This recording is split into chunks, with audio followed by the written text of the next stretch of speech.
आपका खंड का में जो होता है आपका पहले पार्ट मतलब पहली यूनिट का न्यूमेरिकल में वैद्युत आवेश तथा क्षेत्र उसमें का न्यूमेरिकल स्टार्ट किया हूँ। ये खंड खा में से आपका प्रकाशिकी पार्ट से न्यूमेरिकल स्टार्ट किया, जिसमें 2 पार्ट आपका पढ़ चुके हैं, तीसरा पार्ट इसमें भी है। उसमें वैद्युत आवेश में भी 2 पार्ट पढ़ चुके हैं, तीसरा पार्ट अब आएगा।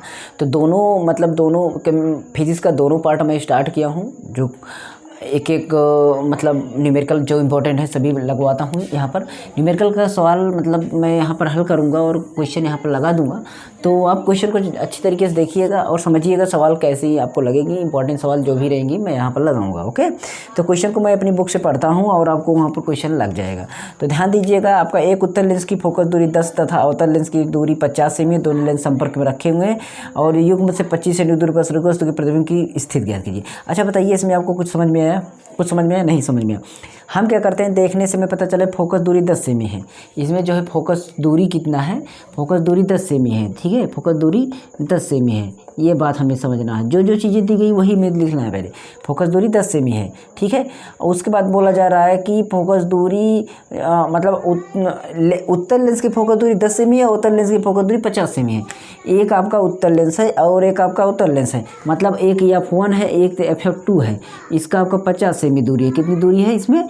ये आपका 50 सेमी दूरी है इसकी। तो 50 सेमी दूरी इसकी है, फिर मतलब आपकी जो कि अवतल है तो ये निगेटिव में है, अवतल है तो निगेटिव में होगा, ध्यान दीजिएगा। और इसमें बोला गया है कि दोनों लेंस संपर्क में रखे हैं, दोनों लेंस जो है संपर्क में रखे हैं और ये इनमें से 25 सेमी की दूरी पर रखी है। ये सब कितनी दूरी पर रखी हुई है? 25 सेमी की दूरी पर रखे हैं। अच्छा ठीक है, उसको रहने दीजिए, अभी काम आएगा। संयुक्त लेंस की फोकस दूरी जो होती है, अगर संयुक्त लेंस की देखी जाए फोकस दूरी, संयुक्त लेंस की फोकस दूरी, संयुक्त लेंस की फोकस दूरी, जब संयुक्त दो लेंस हो और दोनों को जोड़ा जाए, दोनों को मतलब संयुक्त किया जाए तो उसके फोकस दूरी क्या होती है? फोकस दूरी तो F ही होगी, लेकिन इसका जो हमें कॉम्बिनेशन होगा वो कैसे फार्मूला तैयार होगा, वो 1/f होगा बराबर 1/f1 प्लस 1/f2 होगा। ध्यान दीजिएगा जिस बात को। तो हम क्या करेंगे, 1/f1 का मान 10 है और प्लस माइनस यहाँ पर आपका ये आपका माइनस में F2 होगा -50, इसलिए इसे ब्रैकेट में रखिएगा।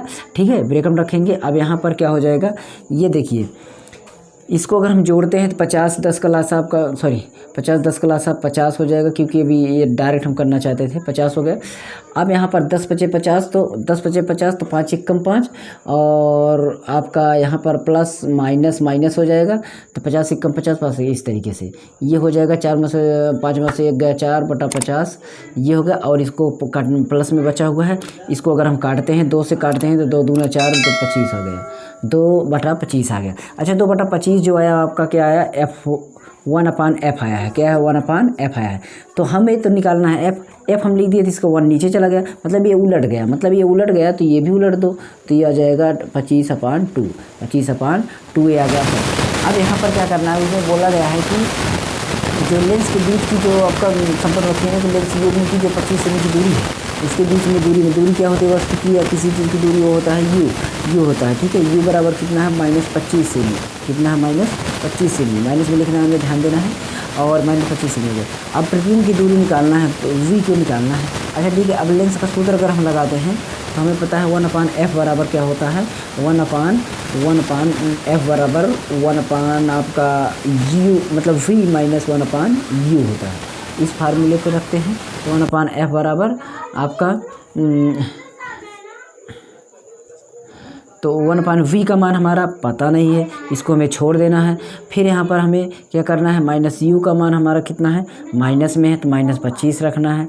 अब इसको हमें देखिए, f का मान तो हमें पता भी चल गया है, यहाँ से हम इसको यहाँ पर रख देंगे। तो f की जगह पर हम रख देते हैं, ध्यान दीजिएगा, f की जगह हम रख देते हैं 25/2, 25/2। ठीक है, उसके बाद बराबर करके 1/b का मान हमें निकालना ही है, -1/u, माइनस ये प्लस हो गया, यहाँ पर आपने 25 लिख दिया। v को यहाँ छोड़ दो, यहाँ फिर माइनस आ जाएगा, तो 25/2 हो जाएगा। इसको मैं यहाँ लेके आता हूँ, 1/b अकेला करता हूँ, 1/b आपका अकेला करता हूँ, बात समझने के लिए। ठीक है, कोई दिक्कत नहीं है, मैं इसको अकेला करता हूँ। और ये आ गया माइनस में, तो 25 हो गया। इसका लासा आपका क्या आ गया, 50 आ गया।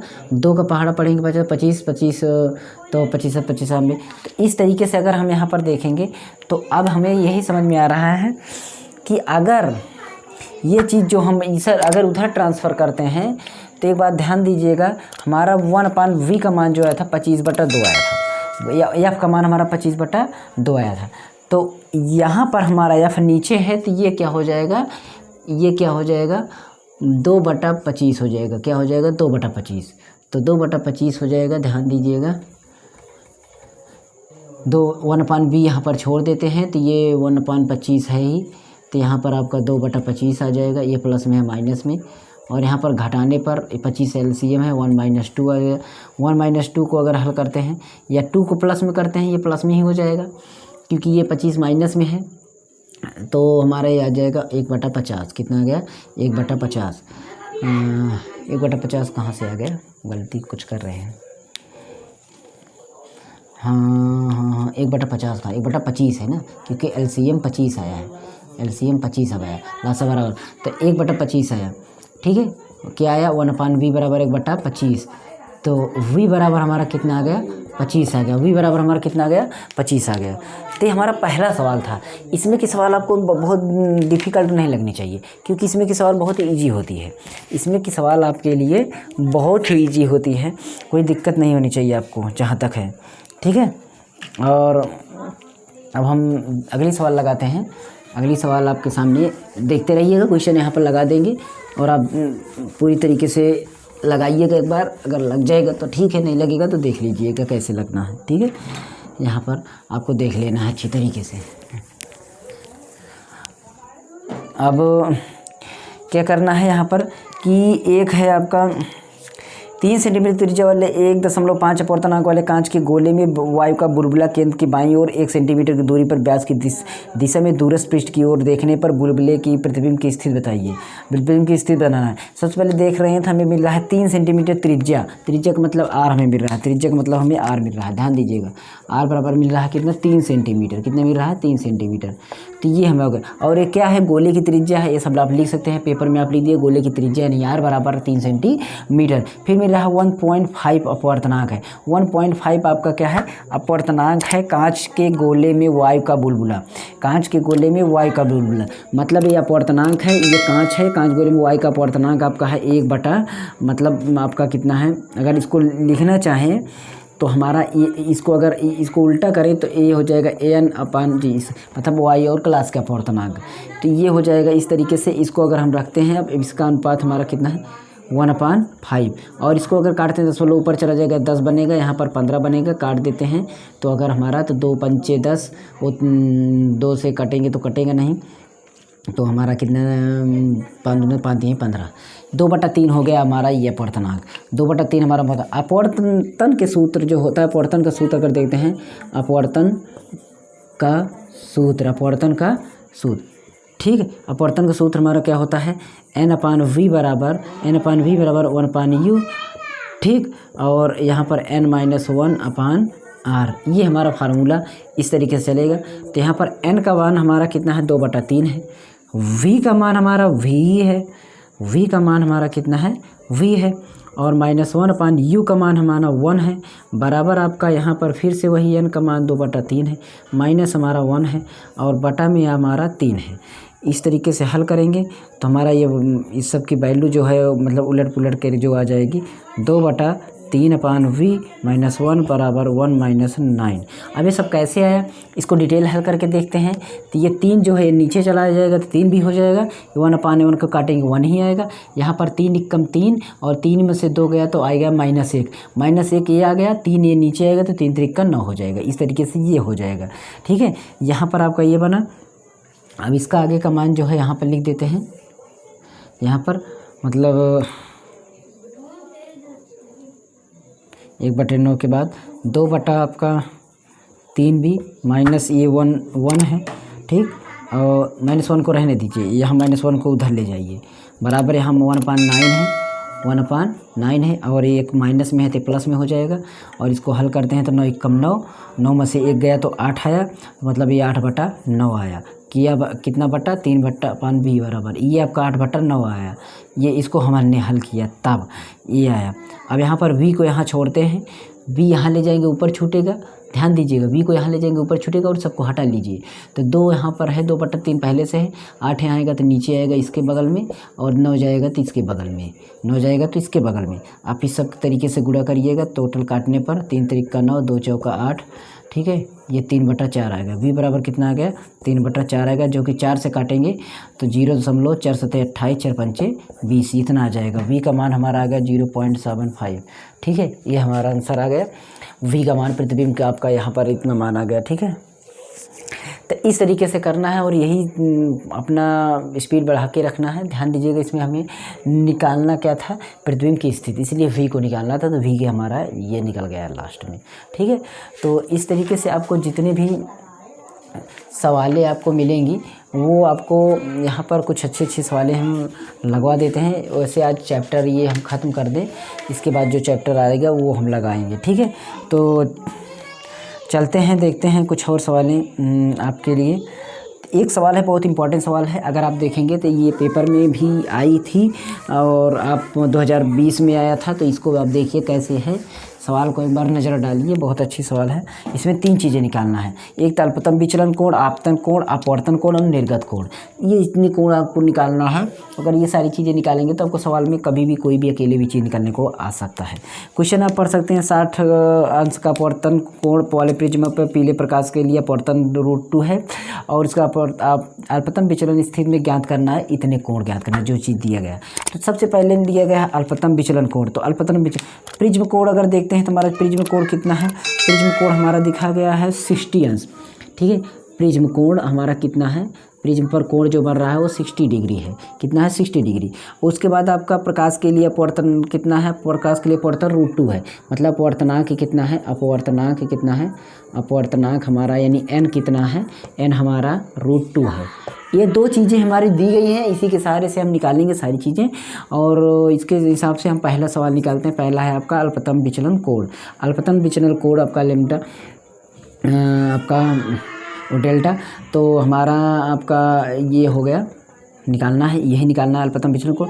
तो हम ध्यान देते हैं सूत्र में जो हमारा मिलता है, n बराबर हमारा साइन और आपका a प्लस डेल्टा m/2, ये तो हमारा फार्मूला था। इसके पहले भी हम इस फार्मूले की चर्चा कर चुके हैं, साइन a/2 रहेगा, ये फार्मूले पर हम रखेंगे। तो यहाँ पर देखिए n बराबर ये होता है फार्मूला, n का मान हमारा √2 हो जाएगा, साइन का मान हमारा साइन में रहेगा, एक का कोण, एक क्या है कोण है, कोण का मान हमारा 60 हो गया, 60 प्लस हमारा ये डेल्टा m रहने दीजिए, अपॉन में आपका 2 है, और इसके बटा में a फिर से है, मतलब ये साइन और a/2 मतलब 60/2 हो गया, ठीक है। इस तरीके से अगर हम इसको सब काटे पीटेंगे, सारा काम करेंगे, तो साइन आपका 60 प्लस आपका डेल्टा m/2, ठीक है, ये हो गया। और इसके बाद आपका √2 के बगल हमारा 1/2 जाएगा, जो कि आपको पता है कि इसको हल करेंगे तो आ जाएगा 1/2, ठीक है, ये 1/√2 आ गया। और 1/2 क्या आया, आपको पता है कि 60 अंश का मान है, 60 डिग्री का मान है, 60 डिग्री का मान है, ठीक है। तो यहाँ पर हमें पता चल रहा है कि अगर हम 60 और प्लस डेल्टा m/2 बराबर 45, ये 45, 1/√2 किसका मान होता है, 1/√2 आपका मान होता है 45 अंश का मान होता है। 45 अंश चाहे कास हो चाहे साइन हो, दोनों का 45 अंश का मान 1/√2 होता है। तो साइन का मान यहाँ पर हमें लेना है, साइन का मान हमारा होता है कितना, 45 अंश का मान है ये √2, ठीक है। मतलब ये आपका ऐसे लिखा गया, साइन का मान जो है हमारा इससे रिलेट किया गया, तो हमारा 45 अंश निकल गया। कितना अंश निकल गया, 45 अंश। तो हमारा जो निकला मतलब डेल्टा m बराबर हमारा 90 - 60, 90 - 60, तो अल्पतन विचलन कोण हमारा कितना निकल जाएगा, 90 में से जाएगा तो आपका कितना आ जाएगा, 30 अंश, कितना आ जाएगा, 30 अंश आ जाएगा। तो इस तरीके से ये आपका आ गया, ठीक है। तो यहाँ पर हमारा ये आपका पहला मतलब मान निकला है। दूसरा है अल्पतन विचलन कोण, दूसरा है आपतन कोण। आपतन कोण में क्या होता है, आपतन कोण में देखिए जो है आपको यहाँ पर हम लगा देते हैं, यहीं पर आपतन विचलन कोण, आपका आपतन विचलन कोण में आपका I आपतन आपतन विचलन कोण, आपतन विचलन कोण, आपतन विचलन कोण को आई हम बोलते हैं। अब इसका फार्मूला जो है ए अपान डेल्टा एम अपान के नीचे 2 होता है, ठीक है, इतना। अब अगर हम इस फार्मूले पर सब चीज़ रखते हैं, 60 ये है प्लस आपका विचलन कितना निकला, 30 निकला, अपान 2 निकला, 3.5 90 और 90 को 2 से काटते हैं तो हमारा आ गया 45। ये हमारा 45 आंसर है। ये दूसरा। अगर हम तीसरी सवाल निकालते हैं, तीसरी सवाल में क्या बोला गया है, तीसरे में बोला गया है कि अपवर्तन कोण ज्ञात कीजिए। क्या? अपवर्तन कोण। अपवर्तन कोण होता है आर, अपवर्तन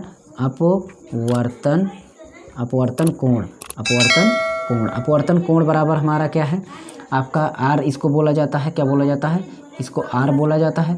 तो आर बराबर हमारा क्या होता है, आर बराबर अपना होता है ए अपान 2। तो ए का मान हमारा कितना है, 60 है। कोण मतलब इसको काट देते हैं तो 30 अंश आ जाता है, मतलब ये भी 30 अंश आ गया।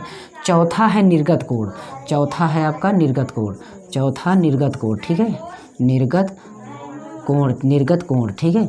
निर्गत कोण का जो हमारा मतलब प्रतीक होता है ई होता है और इसका मान हमारा आई होता है, यानी आई का मान जो होगा, आई का मान 45 था, तो यही हमारा आंसर हो जाएगा। इस तरीके से इसमें जितने भी सवालें थी इंपॉर्टेंट सवाल इस तरीके से लेकर आए हैं। नेक्स्ट चैप्टर आपको अगले क्लास में मिलेगा। इसी तरीके से पूरा एक बार साइंस का हम न्यूमेरिकल लगवा देंगे, फिर इसके बाद आपका डेरिवेशन लगवाते रहेंगे, साथ ही साथ आपका थियरी भी कंप्लीट होता रहेगा। हर एक सब्जेक्ट की केमिस्ट्री की वीडियो भी जल्दी आएगी। अभी केमिस्ट्री हमने स्टार्ट नहीं किया है, मतलब स्टार्ट किया है, पहले की वीडियो है, अच्छी वीडियो है, बेसिक वीडियो। अगर केमिस्ट्री सीखना चाहते हैं तो हमारे चैनल सीख लीजिए, इतना अच्छा आपको केमिस्ट्री मिल जाएगा कि आपको समझ में आ जाएगा। अगर आपको ज़रा सा भी नहीं आता तो प्लीज़ सपोर्ट अस। एंड मेरे सेकंड चैनल की लिंक नीचे डिस्क्रिप्शन है, उसको भी आप लोग हेल्प करिए और हमें सपोर्ट करिए। सेकंड चैनल पर भी हम आपको अच्छा अपडेट देते रहते हैं mobile computer technology related. Please जाइए, डिस्क्रिप्शन में लिंक है, और व्हाट्सएप हमें कर सकते हैं, और टेलीग्राम चैनल भी हमारी लिंक नीचे डिस्क्रिप्शन है। सपोर्ट अस एंड वेलकम, और थैंक्स फॉर वॉचिंग, और मिलेंगे अगली वीडियो में। तब तक लिए पढ़ते रहिए, मस्त रहिए, खुश रहिए। ओके।